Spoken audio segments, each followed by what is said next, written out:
Don, what is your position about the homosexuals that would like to adopt a child? Children need to be raised by their married father and mother. That is the very best environment. To place children in a different type of family form with various living arrangements, different partners, and cultural values is very dangerous for children. Why? What is your experience on that?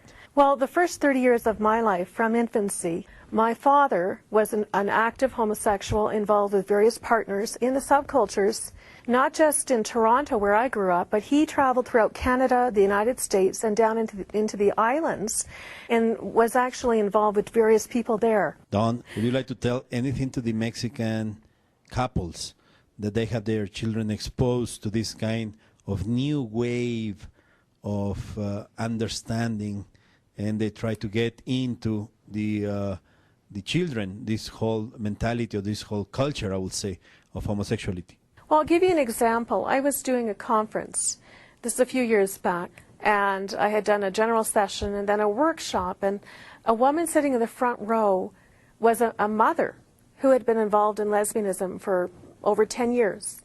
She had had all these women partners over those years, didn't like men, hated men. And her daughter growing up in this kind of environment began to also feel very similar to her mother, and at the same time struggled with her gender identity.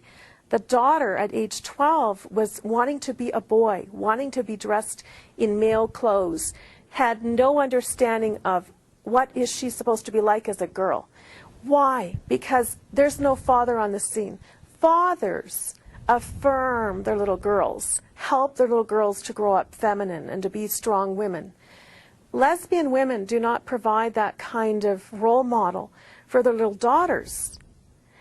Their sons grow up struggling with effeminate mannerisms, often softer, gentler in their approaches than the average male. We know fathers have an influence on settling down aggressive behavior, especially in their adolescent boys. We know that women have special nurturing qualities, and they complement one another. And when you're in a home environment that masquerades falsehood and pretends that this is great and fine for the kids get confused about their sexuality and gender identity. We need to see male and female together.